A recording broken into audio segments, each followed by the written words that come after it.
আসসালামু আলাইকুম। আজকে আরেকটা কন্ট্রোভার্সিয়াল টপিক নিয়ে আলোচনা করব। সেটা হচ্ছে যে আমাদের এই যখন ক্লাস 9 এ আমরা প্রথম উঠি, অনেক সিনিয়র ভাইরা আমাকে যেমন বলছিলেন যে, "আরে প্যারা নাই অর্ণব, এসএসসি ঠিক ৬ মাস আগেই ভালো মতো পড়লেই এসএসসি ভালো ক্র্যাক হয়ে যায়।" সো এইটাও এখনো আমি শুনতেছি যে মিথটা এখনো কেন জানি হচ্ছে সাইকেল আকারে চলতেই আছে। সো আসলেই কি ৬ মাস পড়লে এসএসসি ভালো মতো ক্র্যাক করা পসিবল? এটাকে নিয়ে আজকে আলোচনা করব। সো ফার্স্টে আমি যেটা বলতেছি যে তুমি যদি পুরো ২ বছরের সিলেবাস, পুরো ২ বছরের সিলেবাস যদি ৬ মাসে কভার করতে চাও, ৬ মাসে কভার করতে চাও, তাহলে অ্যাকচুয়ালি তুমি নিজেই চিন্তা করো তো, তোমার Bangla, English, ICT, BGS, physics, chemistry, math, higher math, biology সব কয়টা কি তোমার বেসিকটা একদম জিরো না? এই ৬ মাসে ইন্ডিভিজুয়াল প্রত্যেকটা সাবজেক্টের বেসিক তোমাকে জিরো থেকে তোমাকে ওই এক্সামের জন্য যতটুকু প্রিপারেশন নেওয়া দরকার ওই লেভেলে নিয়ে যেতে হচ্ছে। তার মানে সব কিছু কি তোমার নাকে মুখে হচ্ছে না? তোমার সব কিছু নাকে মুখে হচ্ছে না?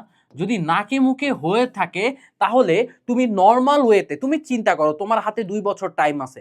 তুমি একটা টপিক যতটা প্রিসাইজ ওয়েতে তুমি আগাইতে পারতেছো, লাস্ট ৬ মাসে যদি প্রত্যেকটা টপিকের জন্য প্রত্যেকটা সাবজেক্টের জন্য এরকম হয়, তুমি কি ঠিকভাবে আগাইতে পারবা? না, তুমি ঠিকভাবে আগাইতে পারবা না। তোমার সবকিছু নাকি মুখে হবে। তখন যখন তোমার নাকি মুখে হচ্ছে, তোমার বেসিকটাও খুব প্রিসাইজ ওয়েতে খুব ইনডেপথ হচ্ছে না। তার মানে প্রথমে তুমি যেটা ফেস করবা সেটা হচ্ছে ইনডেপথ বেসিকের ঘাটতি। অর্থাৎ তুমি একটা পড়তেছো ঠিকই যে F equals to M A, পড়তেছো কাজ ইনটু তোমার কাজ ইকুয়ালস টু বল ইনটু সরণ, তুমি পড়তেছো ঠিকই তোমার লেন্সের, তোমার স্থির তড়িৎ, তোমার চলতড়িৎ সব কিছুই পড়তেছো, কিন্তু সারফেস লেভেলে সব কিছু পড়তেছো তুমি সারফেস লেভেলে। এই সারফেস লেভেলে পড়ার একটা সব থেকে একটা সুবিধা আছে। সুবিধা কি? তোমার হচ্ছে খুব বেশি পরিমাণে স্ট্রাগল করতে হয় না।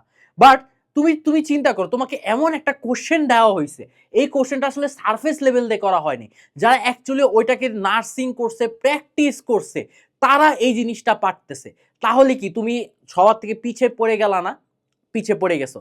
আরেকটা সব থেকে বেশি ঘাটতি হয় যেটা হচ্ছে তোমার লেস কনফিডেন্স। অর্থাৎ তুমি যখন জানো যে তুমি একটা ওয়ান শট ক্লাস করে পরীক্ষার হলে বসছো, আর যে বান্দা আসলে ওই স্পেসিফিক চ্যাপ্টারের উপর ৬ থেকে ৭ ঘন্টা ক্লাস করে আসছে, নিজে প্র্যাকটিস করছে, সে অবশ্যই তোমার থেকে বেশি এফিশিয়েন্ট, সে অবশ্যই তোমার থেকে বেশি প্র্যাকটিস করছে, সে অবশ্যই তোমার থেকে দ্রুত জিনিসটা সলভ করতে পারতেছে এবং কারেক্টলি সলভ করতে পারতেছে। তোমার মধ্যে এরপরও কি থাকতেছে? কনফিউশন থাকতেছে, ভাই আমি যেটা করছি এটা ঠিক হয়েছে না ভুল হয়েছে।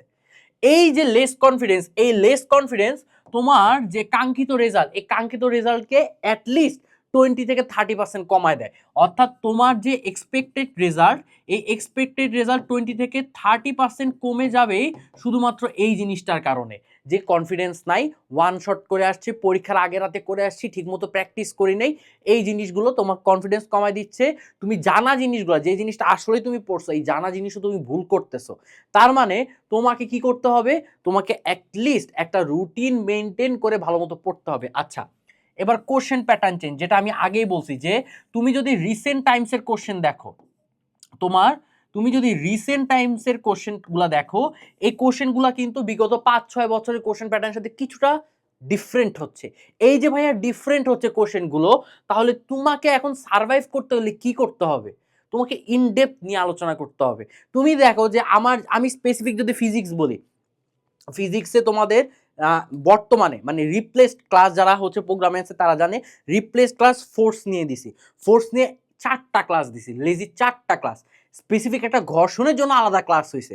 তার মানে আমি দেখতেছি যখন যে তোমাদের ক্লাস নেওয়ার আগে রিসেন্ট টাইমসে কোশ্চেন প্যাটার্ন চেঞ্জ করতেছে, তার মানে আমার মোটিভ থাকতেছে, বাবা তুমি এই যে টপিকগুলো আছে এই টপিক থেকে যেটা যেটা দরকার সর্বোচ্চ মানে একদম ওয়ার্স্ট সিনারিও কেস, যে এর থেকে কোশ্চিন আসলে হার্ডই করতে পারে না, ওই টাইপ থিওরিগুলোও তোমার ইনপুট করে দিচ্ছি।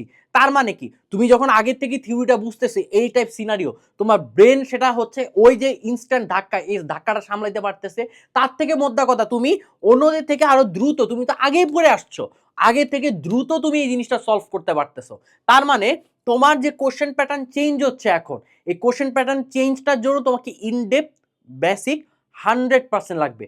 তার থেকে বড় কথা, তার থেকে তোমরা যেটা ভুল করো, তোমরা ইনডেপথ বেসিকের জন্য দৌড়াদৌড়ি করতে গিয়ে এমন সব চ্যাপ্টারে বেসিক খুঁজো যেই চ্যাপ্টার থেকে আসলে কোশ্চেনই আসবে না।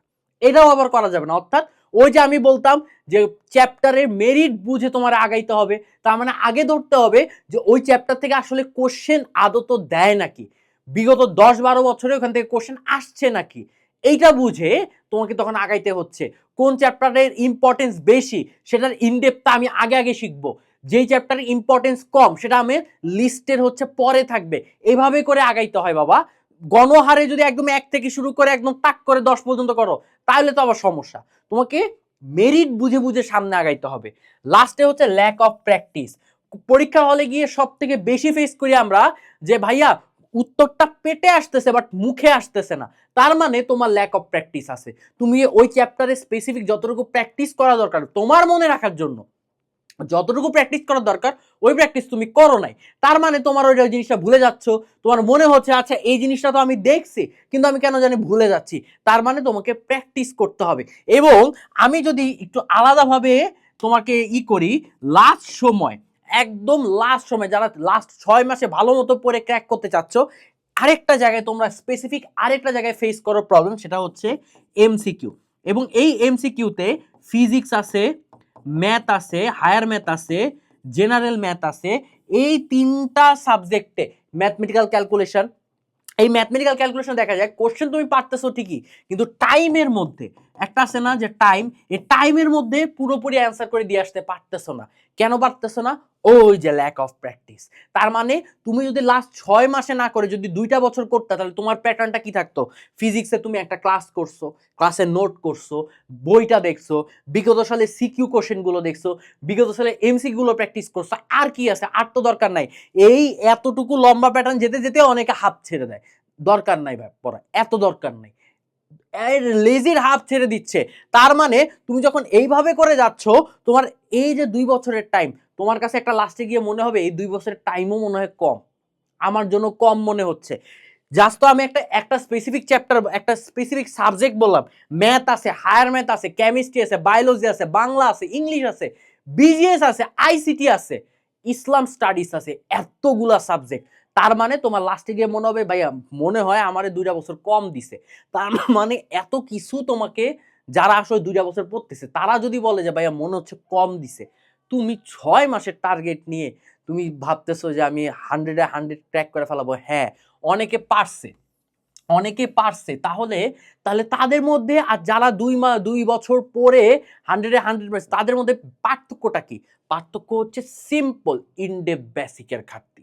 যারা আসলে 2 বছর পড়ছে, যারা আসলে মন দিয়ে পড়ছে, কনস্ট্যান্ট ধারাবাহিকভাবে কাজ করে গেছে, তাদের এত বেশি পরিমাণে বেসিক স্ট্রং, ওরে তুমি একটা জিনিস দিবা পট করে ধরে ফেলতে পারতেছে। জাস্ট একটু কোশ্চেন প্যাটার্নটা চেঞ্জ করে ফেলো। যারা 6 মাসে ভাবতে 6 মাসে পড়ে যারা ভালো করছে তাদের হয়তো বা ওটা কোশ্চেনটা প্যাটার্ন ওয়াইজই ছিল, বাট কোশ্চেন যদি একটুখানি এলোমেলো করতো তাহলে কি 100-100 পাওয়া সম্ভব ছিল না।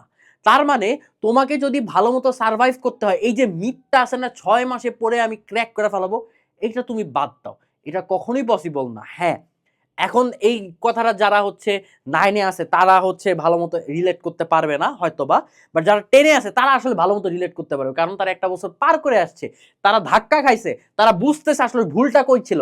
এখন যারা 26 ব্যাচ শুনতেছো, এখন আর উপায় নেই। এখন তোমাকে যদি এই প্রসেসে যেতে হয় তাহলে অনেক বেশি লং টার্ম। এখন তোমাকে কি করতে হবে? এই লাস্ট এই জিনিসটাতে হাত দিতে হবে। আর কি করতে হবে? দোয়া করতে হবে বেশি বেশি, যে তুমি যেই স্পেসিফিক যে বোর্ডে পরীক্ষা দিচ্ছ ওই বোর্ডে যাতে অ্যাটলিস্ট 5টা থেকে 6টা সিকিউ আগে প্যাটার্ন ওয়াইজ আসে, যাতে 5টা সিকিউ আমি ভালো মতো অ্যান্সার দিতে পারি। এই দোয়াটা করতে হবে। এবং আমার সামনে যে 3টা ব্যাচ আছে, 26, 27, 28, যাই কিছু করো না কেন এই জিনিসটার প্রতি এক্সট্রা ইফোর্ট দিও, বিশেষ করে এই 3টা সাবজেক্টে। এই জিনিসটাতেই তোমরা বেশি আটকাবা। ফিজিক্সে তো মুখস্থ পার্ট আসে, ম্যাথ, হায়ার ম্যাথে পুরোটা ম্যাথ, 25 মিনিটে লেজি পুরোটা ম্যাথ, তুমি কিভাবে করবা? এটার জন্য তোমাকে প্র্যাকটিস করতে হবে। তো আশা করি আজকে যে ভিডিওটা আমি আসলে তোমাদের জন্য যেটা ইন্টারপ্রেট করতে চাচ্ছিলাম, যে 6 মাস 8 মাস এটা আসলে একটা মিথ। তোমাকে যদি ভালো করতে হয় কনস্ট্যান্ট ওয়েতে আগাইতে হবে, রুটিন ওয়াইজ করতে হবে, সবকিছু গোছানো অবস্থায় যেতে হবে। সো আশা করি আমার এই কথাটা বুঝতে পারছো। সো দেখা হচ্ছে অন্য কোনো গাইডলাইন সেশনে। ততদিন সবাই সুস্থ থাকবা।